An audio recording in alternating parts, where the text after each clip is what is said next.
ಓಂ ಭೇದ ವ್ಯಪದೇಶಾಚ ಓಂ. ಈ ಸೂತ್ರಕ್ಕೆ ಸಂಬಂಧಪಟ್ಟಂತೆ ತತ್ವಪ್ರಕಾಶಿಕ ನಾವು ಈಗ ನೋಡ್ತಿದ್ದೇವೆ. ಜೀವಾತ್ಮನಿಗೂ ಪರಮಾತ್ಮನಿಗೂ ಭೇದವನ್ನು ಹೇಳಿರುವುದರಿಂದ, ಹಾಗೆಯೇ ಜೀವಾತ್ಮನಿಗೂ ಕೂಡ ಪರಸ್ಪರ ಭೇದವೇ ಶಾಸ್ತ್ರದಲ್ಲಿ ಅಭಿಮತವಾದ್ದರಿಂದ ಆನಂದಮಯ ಶಬ್ದವಾಚ್ಯರಾದವರು ಬ್ರಹ್ಮಾದಿಗಳು ಯಾರು ಕೂಡ ಆಗೋದಿಲ್ಲ, ಹೊರತು ಪರಮಾತ್ಮನೇ ಆಗ್ತಾನೆ ಅಂತ ಅದರ ತಾತ್ಪರ್ಯ. ಅದರ ಬಗ್ಗೆ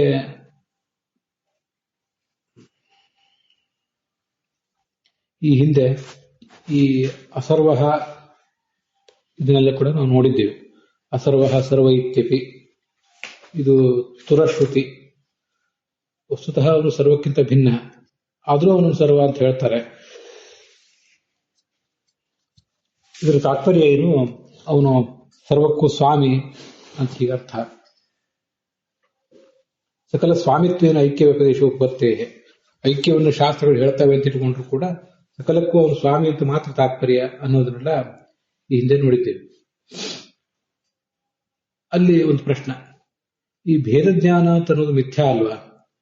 ನಾನು ಭೇದ ಜ್ಞಾನಸ್ಯ ಮಿಥ್ಯಾತ್ವಾತ್ ಕಥಂ ತದನುಸಾರೇಣ ಐಕ್ಯಶ್ರುತಯ ಯೋಜ್ಯಂತೆ ಇತ್ಯದ ಆಹ.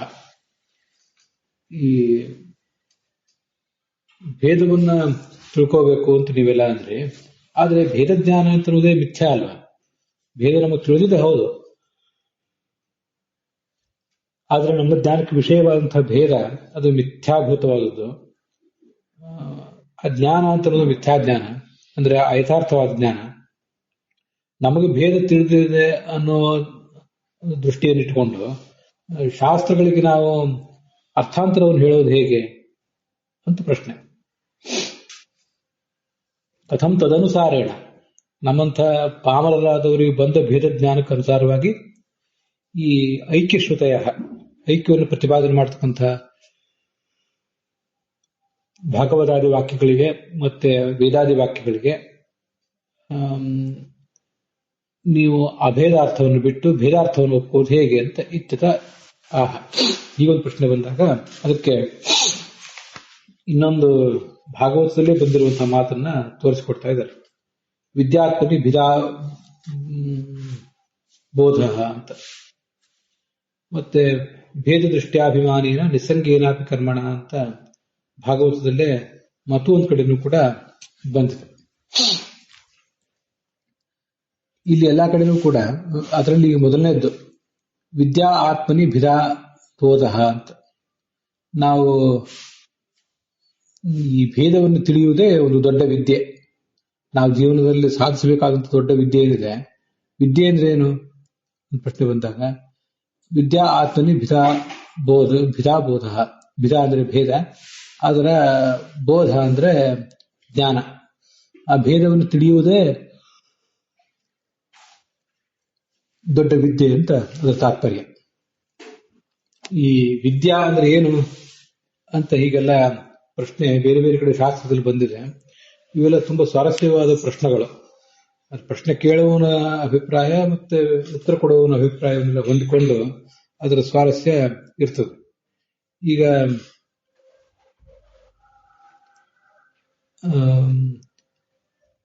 ಇನ್ನೊಂದ್ ಕಡೆ ಸಾ ವಿದ್ಯಾ ಯಾ ವಿಮುಕ್ತೆಯೇ, ವಿದ್ಯಾ ಅಂದ್ರೆ ಯಾವುದು ಅಂತ ಪ್ರಶ್ನೆ ಬಂದ್ರೆ, ಸಾ ವಿದ್ಯಾ ಅದೇ ವಿದ್ಯೆ, ಯಾ ವಿಮುಕ್ತೆಯೇ ಯಾವುದು ನಮಗೆ ಮುಕ್ತಿ ಕಾರಣ ಆಗ್ತದ ಅದನ್ನೇ ವಿದ್ಯೆ ಅಂತ ಅನ್ಬೇಕು ಅಂತ ಒಂದ್ ಕಡೆ ಬಂದಿದೆ. ಹೀಗೆ ಬೇರೆ ಬೇರೆ ತರ ಶಾಸ್ತ್ರದಲ್ಲಿ ವರ್ಣನೆ ಮಾಡ್ತಿರ್ತಾರೆ. ಅಥವಾ ದ್ವೇ ವಿದ್ಯೆ ವೇದಿತವೇ ಪರಾಚೇ ವಾಪರಾಚ ಅಂತ ಉಪನಿಷತ್ನಲ್ಲಿ ಹಾಗೂ ಒಂದು ಮಾತು ಕೂಡ ಕೇಳಿ ಬರ್ತದೆ. ಎರಡು ವಿದ್ಯೆಗಳನ್ನು ತಿಳ್ಕೊಳ್ಬೇಕು. ಅವು ಯಾವ ಎರಡು ವಿದ್ಯೆಗಳು ಅಂದ್ರೆ ಪರವಿದ್ಯೆ ಮತ್ತು ಅಪರವಿದ್ಯೆ ಅಂತ ಎರಡು ವಿದ್ಯೆಗಳನ್ನು ತಿಳ್ಕೋಬೇಕು ಅಂತ ಈಗನೂ ಬಂದಿದೆ. ಅಂತೂ ಸಾಧಕನನ್ನ ಮೇಲೆತ್ತಬಲ್ಲಂಥ ಅವನ ಆಧ್ಯಾತ್ಮಿಕ ಉನ್ನತಿ ಕಾರಣವಾದ ವಿದ್ಯೆಯನ್ನೇ ವಿದ್ಯೆ ಅಂತ ಅನ್ನಬೇಕು ಅಂತ ಅದರ ತಾತ್ಪರ್ಯ. ಸಾ ವಿದ್ಯಾ ಯಾ ವಿಮುಕ್ತೆಯೇ, ಯಾವುದು ನಮಗೆ ಮುಕ್ತಿ ಕಾರಣ ಆಗ್ತದೋ ಅದೇ ವಿದ್ಯೆ ಅಂತ. ಇದೆಲ್ಲ ಭಾಗವತದಲ್ಲಿ 11ನೇ ಸ್ಕಂದದಲ್ಲಿ ಬಂದಿದೆ. ಉದ್ಧವ ಮತ್ತು ಕೃಷ್ಣದ ಪ್ರಶ್ನೆ. ಇಂಥದೇ ಪ್ರಶ್ನೆಗಳು ಮಹಾಭಾರತದ ಯಕ್ಷ ಪ್ರಶ್ನದಲ್ಲಿ ಕೂಡ ಬರ್ತವೆ. ಏನು ಒಂದು ಸಣ್ಣ ಲೈನಿನ ಪ್ರಶ್ನೆ, ಒಂದೇ ವಾಕ್ಯದ ಪ್ರಶ್ನೆ, ಅದಕ್ಕೆ ಒಂದೇ ವಾಕ್ಯ ಅಥವಾ ಒಂದೇ ಪಾದದ ಉತ್ತರ. ವಿದ್ಯೆ ಅಂದ್ರೆ ಏನು ಅಂತ ಪ್ರಶ್ನೆ ಬಂದ್ರೆ ಅದಕ್ಕೆ ಸಾ ವಿದ್ಯಾ ಯಾ ವಿಮುಕ್ತೆ, ವಿದ್ಯಾರ್ಥಿನಿ ವಿಧಾ ಬೋಧ, ಆತ್ಮನಲ್ಲಿ ಭೇದವನ್ನು ತಿಳಿಯುವುದು. ಬೋಧ ಅಂದ್ರೆ ತಿಳಿಯುವುದು ಅಂತ ಅರ್ಥ. ಹೀಗೆ ತಿಳ್ಕೊಳ್ಳುವುದಕ್ಕೇನೆ ವಿದ್ಯಾ ಅಂತ ಹೇಳ್ತಾರೆ ಅಂತ ಅದರ ತಾತ್ಪರ್ಯ. ಹೀಗೆ ಬಂದಿದೆ. ಅದು ಆ ಪ್ರಶ್ನೆ ಕೇಳುವವನು ವಿದ್ಯೆ ಅಂದ್ರೆ ಯಾವುದು, ವಿದ್ಯೆಯ ಮಹತ್ವವನ್ನು ನನಗೆ ಹೇಳು ಅಂತ ಕೇಳ್ತಾ ಇದ್ದಾನೆ. ಅವನಿಗೆ ಕೃಷ್ಣನಿಂದ ತತ್ವಜ್ಞಾನವನ್ನು ಪಡೆಯಬೇಕಾದ ಒಂದು ಜಿಜ್ಞಾಸ ಇದೆ. ಅಂತಹ ಸಂದರ್ಭದಲ್ಲಿ ಕೃಷ್ಣ ಅವನಿಗೆ ಭಿದಾಬೋಧ, ಭೇದವನ್ನು ತಿಳಿಯುವುದೇ ವಿದ್ಯೆ ಅಂತ ಹೀಗೆ ವರ್ಣನೆ ಮಾಡಿದ್ದಾರೆ. ಅದರಿಂದ ಭೇದ ಜ್ಞಾನ ಅಂತ ಅನ್ನೋದು ಮಿಥ್ಯಾ ಅಂತ ನೀವು ಯಾವ ಕಾರಣದಿಂದಲೂ ಹೇಳಬಾರದು ಅಂತ ಅದರ ತಾತ್ಪರ್ಯ.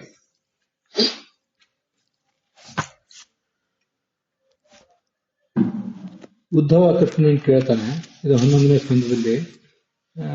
ಯಮಃ ಕತಿವಿಧ ಪ್ರೋಕ್ತ, ಯಮ ಅಂದ್ರೆ ಎಷ್ಟು ತರ, ಕ್ಷಮ ಅಂದ್ರೆ ಏನು, ದಮ ಅಂದ್ರೆ ಏನು, ಹೀಗೆ ನಾನಾ ತರದ ಪ್ರಶ್ನೆಗಳನ್ನು ಕೇಳ್ತಾನೆ. ಕಹ ಪಂಡಿತ, ಕಶ್ಚ ಮೂರ್ಖ, ಕಹ ಪಂಥ, ಪಂಡಿತ ಯಾರು, ಹೀಗೆ ನಾನಾ ಥರದ ಪ್ರಶ್ನೆಗಳಂದು. ಅಲ್ಲಿ ಯಮಃ ಕತಿವಿಧ ಪ್ರೋಕ್ತ ನಿಯಮ, ದಮ ಅಂದ್ರೇನು, ತಿತಿಕ್ಷಾ ಅಂದ್ರೇನು, ದಾನ ಅಂದ್ರೇನು, ತಪಸ್ಸು ಅಂದ್ರೇನು, ತ್ಯಾಗ ಕಸ್ ತ್ಯಾಗ, ಕಿಂ ಕಿಂ ಧನಂ ಶ್ರೇಷ್ಠಂ, ಕಾಚ ದಕ್ಷಿಣ, ಕಾ ವಿದ್ಯಾ ಅಂತ ಪ್ರಶ್ನೆ. ಅದು 29ನೇ ಶ್ಲೋಕದಲ್ಲಿ ಒಂದು ಪ್ರಶ್ನೆ ಇದೆ. ಸುಮಾರು ಒಂದು 10-15 ಪ್ರಶ್ನೆಗಳನ್ನೇ ಮಾಡ್ತಾನೆ. ಅದಕ್ಕೆ ಇವನು ಕೂಡ ಅಷ್ಟೇ ತುಂಬ ಶಾರ್ಟ್ ಆದಂತಹ ಉತ್ತರಗಳನ್ನೇ ಕೊಟ್ಟಿದ್ದಾನೆ. ಅಹಿಂಸಾ ಅಂದ್ರೆ ಅಹಿಂಸಾ, ಸತ್ಯ, ಅಸ್ತೇಯ, ಅಸಂಗ, ಹ್ರೀಹಿ ಇವೆಲ್ಲ ಯಮಗಳು ಅಂತ ಅದರದೊಂದು ಪಟ್ಟಿ ಮಾಡ್ತಾನೆ. ಅದರಲ್ಲಿ ಈ ಭೇದ ಜ್ಞಾನವನ್ನೇ ಅವನು ಈ ವಿದ್ಯಾ ಅಂತ ವರ್ಣನೆ ಮಾಡ್ತಾನೆ. ನನಗೆ ಇದೇ ಸಂದರ್ಭದಲ್ಲಿ ಆಚಾರ್ಯರ ಸಿದ್ಧಾಂತ ಪೂರಕವಾದಂತಹ ಮಾತು ಅಲ್ಲೇ ಭಾಗವತದಲ್ಲಿ ಕಂಡು ಬರ್ತದೆ.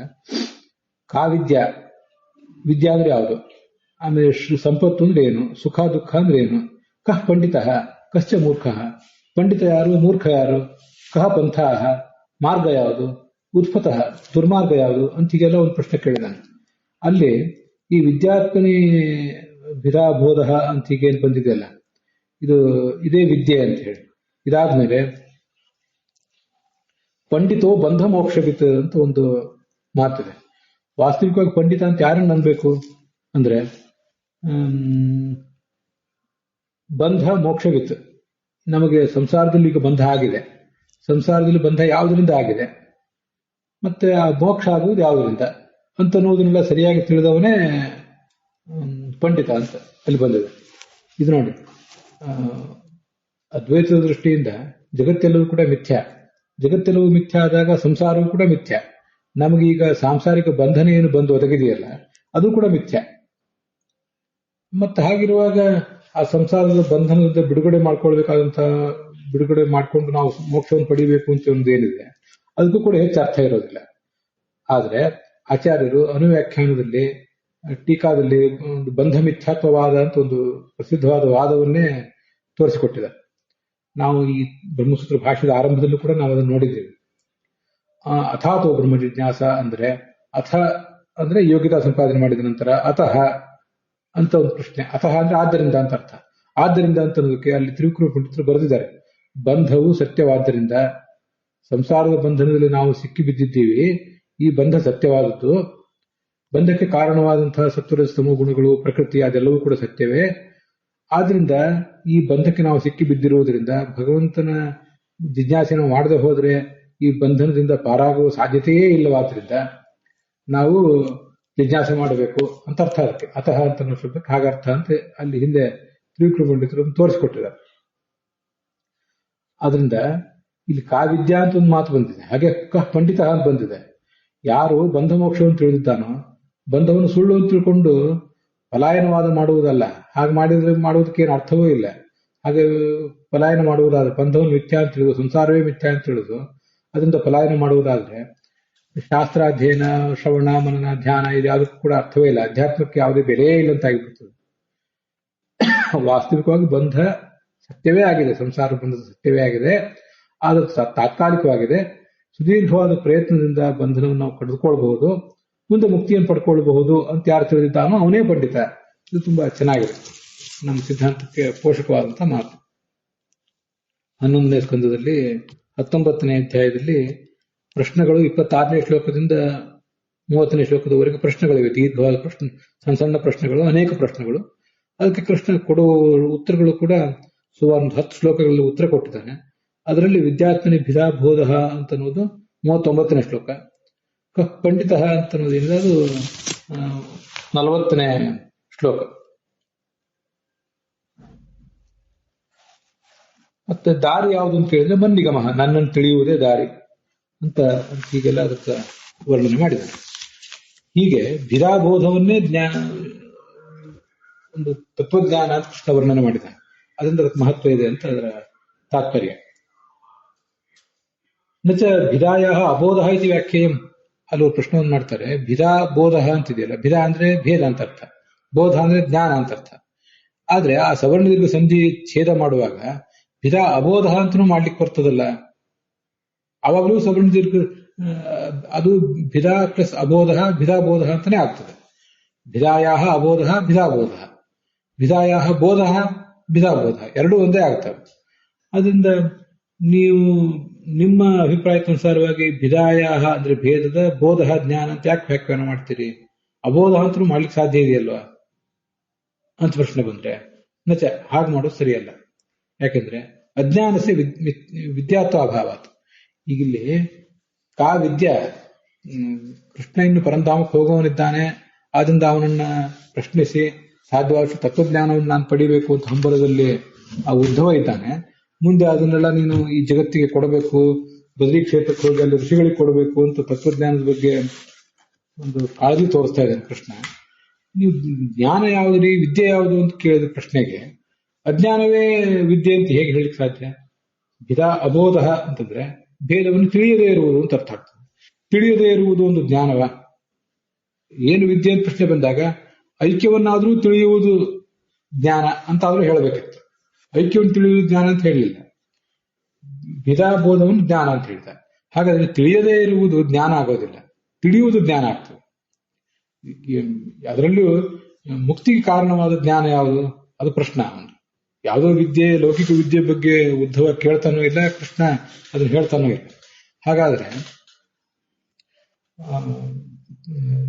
ನಮ್ಮನ್ನ ಸಂಸಾರದಿಂದ ಮುಕ್ತರನ್ನಾಗಿ ಮಾಡುವ ವಿದ್ಯೆ ಬಗ್ಗೆನೇ ಪ್ರಶ್ನೆ ಕೇಳ್ತಿದ್ದಾನೆ ಅಂತಂದ್ಮೇಲೆ ಅದು ಭೇದವನ್ನು ತಿಳಿಯದೇ ಇರುವುದು ಅಂತಂದ್ಬಿಟ್ರೆ, ತಿಳಿಯದೇ ಇರುವುದರ ಮೂಲಕ ಸಾಧಕ ಮುಕ್ತಿ ಪಡೆಯೋದು ಹೇಗೆ? ಇದನ್ನ ನಾವು ವಿಚಾರ ಮಾಡೋಣ. ಯಾಕೆಂದ್ರೆ ತಮೇವಂ ವಿದ್ವಾನ್ ಅಮೃತ ಯಹೋತಿ ನಾಣ್ಯ ಪಂಥ ವಿದ್ಯತೆ ಅಯನಾಯ ಅಥವಾ ಅಯನಾಯ ವಿದ್ಯತೆ ಅಂತ ಬೇರೆ ಬೇರೆ ಮಾತು ಬಂದಿದೆ.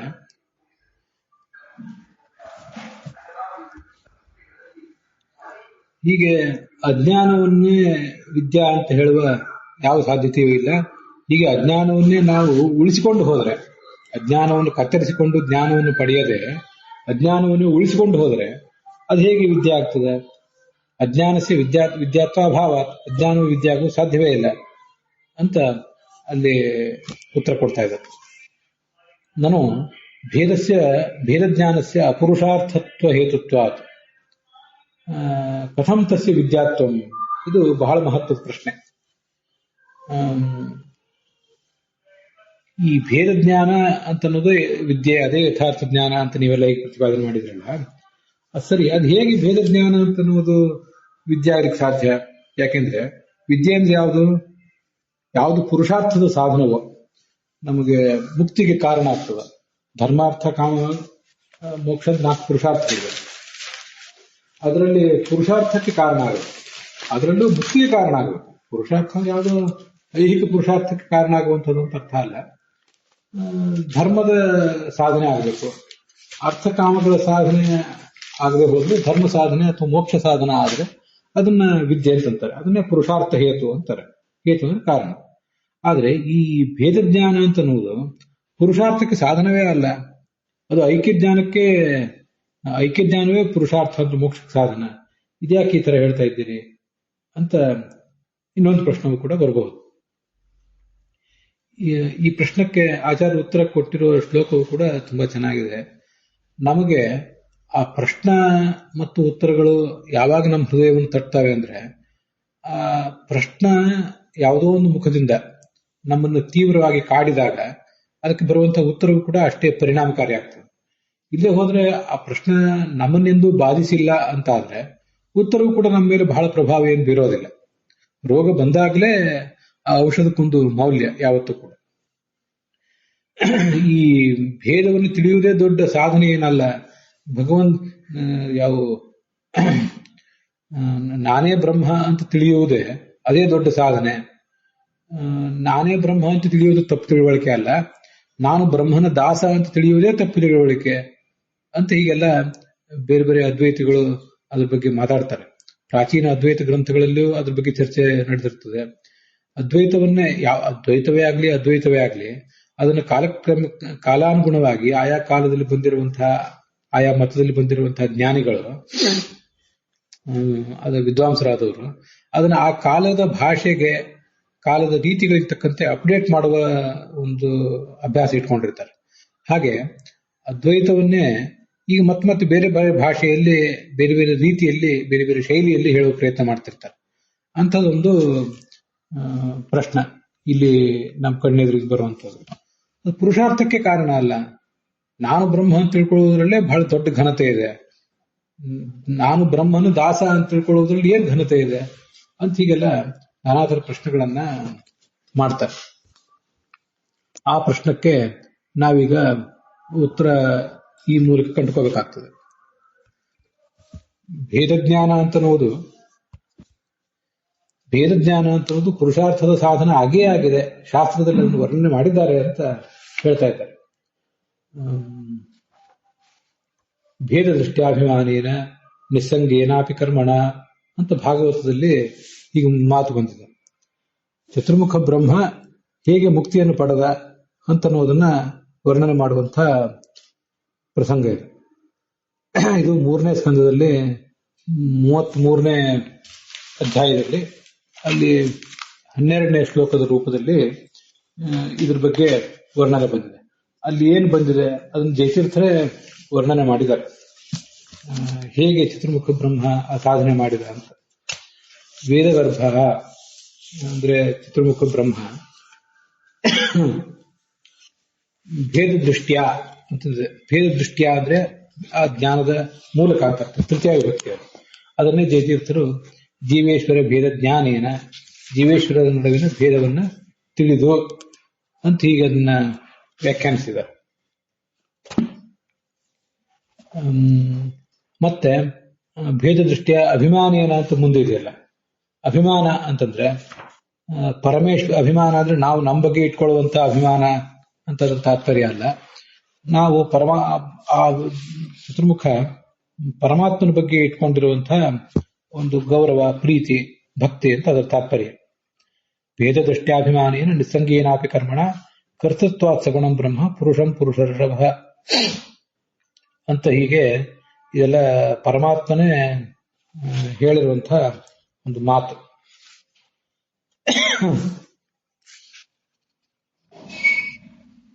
ಅಥಯೋ ಗೃಹ ಮೇಧೀಯಾನ್ ಧರ್ಮಾನೇವ ಅವಸಂಗೃಹೆ ಧರ್ಮಮರ್ಥಂ ಚ ಕಾಮಂಚ ದುಗ್ಧಿ ಭೂಯ ಪಿಪರ್ತಿಸನ್ ಅಂತ ಇದು 3ನೇ ಸ್ಕಂದದಲ್ಲಿ ಬಂದಿರುವಂತಹ ಮಾತುಗಳು. ಅದರ ನಡುವೆ ಈ ನಾವು ನೋಡ್ತಿರುವಂತಹ ಶ್ಲೋಕವು ಕೂಡ ಬಂದಿದೆ.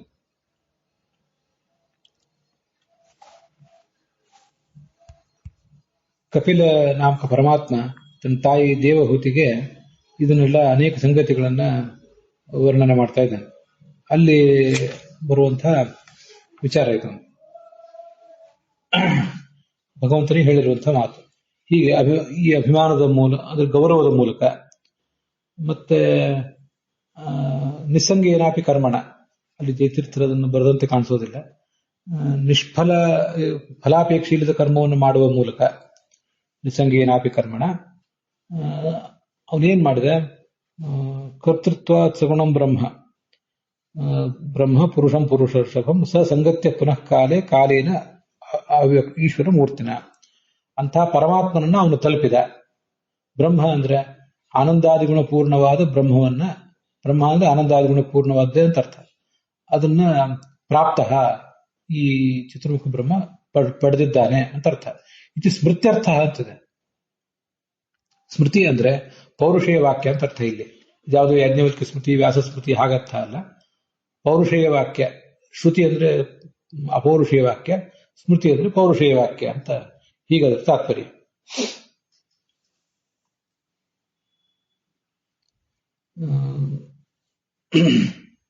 ಇದು ಆ ಭಾಗವತದಲ್ಲಿ ಬಂದಿರುವಂತಹ ಶ್ಲೋಕದ ಅರ್ಥ. ಈ ಭೇದ ಜ್ಞಾನ ಅಂತನ್ನುವುದು ಪುರುಷಾರ್ಥ ಸಾಧನ ಅಲ್ಲ. ನಾನೇ ಭಗವಂತನಾಗುವುದೇ ದೊಡ್ಡ ಪುರುಷಾರ್ಥ. ನಾನು ಭಗವಂತನ ದಾಸ ಅಂತ ಹೇಳ್ಕೊಳ್ಳುವುದಕ್ಕಿಂತ ನಾನೇ ಭಗವಂತ ಅಂತ ಹೇಳ್ಕೊಳ್ಳುವುದೇ ದೊಡ್ಡ ಸಂಗತಿ ಅಂತೆಲ್ಲ ಹೀಗಿದೆಯಲ್ಲ. ಇದು ತುಂಬಾ ತೀಕ್ಷ್ಣವಾಗಿ ಕೆಲವರು ಇದನ್ನು ಗೇಲಿ ಮಾಡಿದ್ದಾರೆ. ನಾವು ಯಾರೋ ರಾಜಕಾರಣಿಗಳು, ಅಧಿಕಾರಸ್ಥರು ಅಂಥವರ ಚೇಲ ಆಗಿ, ಅವರ ಕಿಂಕರರಾಗಿ, ಅವರ ಅನುಚರರಾಗಿ ಬದುಕುವುದರಲ್ಲಿ ಏನ್ ಮಹತ್ವ ಇದೆ, ಹಾಗೆ ಭಗವಂತನ ದಾಸರಾಗಿ ನಾವು ಬದುಕುವುದರಲ್ಲಿ ಏನ್ ಮಹತ್ವ ಇದೆ, ನಾವೇ ಭಗವಂತ ಆಗಿಬಿಡುವುದ್ರಲ್ಲೇ ಮಹತ್ವ ಇದೆ ಅಂತೆಲ್ಲ ಕೆಲವು ಜನ ಇದ್ರ ಬಗ್ಗೆ ಮಾತಾಡಿದ್ ಕೇಳಿ ಬರ್ತದೆ. ಆದ್ರೆ ಇದು ಯಾರೋ ರಾಜಕಾರಣಿಗಳು, ಅಧಿಕಾರಸ್ಥರು, ಕ್ಷುಲ್ಲಕರಾದವರು ಅಂಥವ್ರ ಬಗ್ಗೆ, ಅಂಥವ್ರ ದಾಸರಾಗಿ ನಾವು ಬದುಕುವುದು, ಅದು ಈ ಜಗತ್ತಿನ ಐಹಿಕ ನಮ್ಮ ಅಗತ್ಯಗಳೇನಿರ್ತವೆ ಆ ಅಗತ್ಯಗಳಿಗಾಗಿ ನಾವು ಅವ್ರು ಯಾರ್ದೋ ಕಾಲು ಹಿಡಿದು ನಾಯಿಯಂತೆ ಬದುಕುವುದಕ್ಕೆ ಗೃಹಪಾಲಾಯತೆ ಭಾಗವತದಲ್ಲಿ ಹೇಳ್ತಾರೆ. ಔಪಸ್ಥ್ಯ ಜೈಫ್ಯ ಕಾರ್ಪಣ್ಯ ಗೃಹಪಾಲಾಯತೆ ಜನ ಅಂತ. ಒಂದು ಜಿಹ್ವ ಹೊಟ್ಟೆ ತುಂಬಿಸಿಕೊಳ್ಳುವುದಕ್ಕಾಗಿ, ಇನ್ನೊಂದು ಉಪಸ್ಥೇಂದ್ರಿಯ ಅಂದ್ರೆ ಮನುಷ್ಯನ ಸಂಸಾರದ ಸಾಂಸಾರಿಕ ಬಯಕೆಗಳು, ಕೌಟುಂಬಿಕ ಬಯಕೆ. ಸ್ತ್ರೀಗೆ ಹೆಣ್ಣಿಗೆ ಗಂಡಿನ ಬಯಕೆ, ಗಂಡಿಗೆ ಹೆಣ್ಣಿನ ಬಯಕೆ. ಈ ಕಾರಣದಿಂದಾಗಿ ಏನೇನೋ ಮನುಷ್ಯ ಉದ್ಯೋಗ ವ್ಯವಹಾರಗಳನ್ನು ಮಾಡ್ಬೇಕಾಗ್ತದೆ. ಅದಕ್ಕೆ ಯಾರ್ಯಾರ್ದೋ ಮನೆ ಕಾಯುವ ನಾಯಿ ಆಗಬೇಕಾಗ್ತದೆ ಅಂತ ಭಾಗವತ ಅದನ್ನು ಹಾಸ್ಯ ಮಾಡಿದೆ. ಆದ್ರೆ ಭಗವಂತನ ದಾಸ ಆಗುವುದು ಅಂದ್ರೆ ಇನ್ಯಾರ್ದೋ ಮನೆಯ ನಾಯಿ ಆಗುವುದು ಅಂತ ಅದ್ರ ಅರ್ಥ ಅಲ್ಲ. ಯಾರ್ದೋ ಅನುಚರರಾಗಿ, ಕಿಂಕರರಾಗಿ ಬದುಕುವುದು ಅಂತನೂ ಅದಕ್ಕೆ ಅರ್ಥ ಅಲ್ಲ. ಅಲ್ಲಿ ತುಂಬಾ ಸುಂದರವಾದ ಮಾತಿದೆ, ಅದನ್ನು ಗಮನಿಸಬೇಕು. ಬ್ರಹ್ಮನನ್ನು ಹೋಗಿ ಪಡೆದ ಅಂತ. ಭೇದ ದೃಷ್ಟ್ಯಾಭಿಮಾನೇನ ನಿಸ್ಸಂಗೇನಾಪಿ ಕರ್ಮಣ ಕರ್ತೃತ್ವ ಸಗುಣಂ ಬ್ರಹ್ಮ. ಆ ಬ್ರಹ್ಮನನ್ನು ಪಡೆದ, ಆನಂದಾದಿ ಗುಣಪೂರ್ಣವಾದ ಬ್ರಹ್ಮವನ್ನು ಪಡೆದ. ನೀವು ಯಾವ ಲೌಕಿಕ ದೃಷ್ಟಾಂತಗಳನ್ನು ಇಟ್ಕೊಂಡು ಈ ಭೇದ ಜ್ಞಾನವನ್ನ ಗೇಲಿ ಮಾಡ್ಲಿಕ್ಕೆ ಹೊರಟಿದ್ದೀರಲ್ಲ, ಆ ಲೌಕಿಕ ದೃಷ್ಟಾಂತದಲ್ಲಿ ನಮಗೆ ಸಿಕ್ಕಿರುವಂತಹ ರಾಜಕಾರಣಿಗಳು, ಅಧಿಕಾರಸ್ಥರು, ಶ್ರೀಮಂತರು ಅವ್ರು ಯಾರು ಬ್ರಹ್ಮರೂ ಅಲ್ಲ. ಹೋಗ್ಲಿ, ಈ ಜಗತ್ತಿನಲ್ಲಿ ಪರಿಪೂರ್ಣವಾದ ವ್ಯಕ್ತಿತ್ವವನ್ನು ಹೊಂದಿ ಜಗನ್ಮಾನ್ಯರ ಅದೂ ಅಲ್ಲ. ಅಂತ ಕ್ಷುಲ್ಲಕರಾದಂತ ಯಾರ್ದೋ ವ್ಯಕ್ತಿಗಳು ಅವರ ಸಂಬಂಧವನ್ನ ಯಾವನೊಬ್ಬ ಅವರ ದಾಸ್ಯವನ್ನು ಯಾರೋ ಒಬ್ಬ ವ್ಯಕ್ತಿ ಮಾಡಿದ್ರೆ ಅದಕ್ಕೆ ಭಗವಂತನ ಮತ್ತು ಭಾಗವತರ ಸಂಬಂಧವನ್ನು ಹೋಲಿಕೆ ಮಾಡುವುದು ತುಂಬಾ ಕ್ಷುಲ್ಲಕ ಆಗ್ತದೆ. ಅದಕ್ಕೇನೂ ಅರ್ಥ ಇಲ್ಲ. ಪರಮಾತ್ಮ, ಇದನ್ನ ನಾವು ಹಿಂದೆ ಅನೇಕ ಸರಿ ಹೇಳಿದ್ದೇವೆ, ಸ್ವಯಂ ಬ್ರಹ್ಮ, ಅವನು ಗುಣಪೂರ್ಣ. ಎಷ್ಟು ದೊಡ್ಡ ವ್ಯಕ್ತಿತ್ವ ಅವನು. ಅಥ ಕಸ್ಮಾದುಚ್ಯತೆ ಬ್ರಹ್ಮೇತಿ ಬ್ರಹ್ಮತಿ ಬ್ರಹ್ಮಯತಿ ಚ. ಮತ್ತೆ ಅವನನ್ನ ಯಾಕೆ ಬ್ರಹ್ಮ ಅಂತೀವಿ? ಹೀಗೊಂದು ವೇದವಾಕ್ಯ ಇದೆ, ಗೀತಾ ಪ್ರಸ್ಥಾನದಲ್ಲಿ ಆಚಾರ್ಯರನ್ನು ಹೇಳಿದ್ದಾರೆ. ತಾನು ಗುಣಪೂರ್ಣನಾಗಿರುವುದು ಮಾತ್ರ ಅಲ್ಲ, ಬ್ರಹ್ಮಯತಿ ಚ, ತನ್ನನ್ನು ನಂಬಿ ಬಂದವರನ್ನೂ ಗುಣಪೂರ್ಣರನ್ನಾಗಿ ಮಾಡ್ತಾನೆ. ಆದ್ರಿಂದ ಆ ಪರಮಾತ್ಮನ ದಾಸರು ನಾವು, ಅವನು ಭಗವಂತ, ನಾವು ಭಾಗವತ ಅಂತ ಹೇಳ್ಕೊಳ್ಳುವುದರಲ್ಲಿ ನಮ್ಮ ಗುಣಪೂರ್ಣತ್ವದ ಒಂದು ವ್ಯಕ್ತಿತ್ವ ಏನಿದೆ ಅದನ್ನು ನಾವು ಪಡ್ಕೊಳ್ಳುವುದರ ಒಂದು ಸೌಭಾಗ್ಯ ಅಲ್ಲಿದೆ. ಇಲ್ಯಾರೋ ಈ ರಾಜಕಾರಣಿಗಳು, ಅಧಿಕಾರಸ್ಥರು ಇಂಥವ್ರು ಕಾಲು ಹಿಡಿದು ಬದುಕಿದ್ರೆ ಅವ್ರು ಯಾವ ದೃಷ್ಟಿಯಿಂದ ಸಜ್ಜನರಾಗಿರೋದಿಲ್ಲ. ಮತ್ತೆ ಅಂಥವ್ರನ್ನ ನಂಬಿದ್ರೆ ನಮಗೆ ತಾತ್ಕಾಲಿಕವಾದ ಒಂದು ಏನೋ ಲಾಭ ಸಿಗಬಹುದು, ಕೊನೆಗೆ ಅವರು ನಮ್ಮನ್ನೇ ಶೋಷಿಸಿ ನಮ್ಮನ್ನು ದೂರ ಅಟ್ಟಿ ಬಿಡಬಹುದು.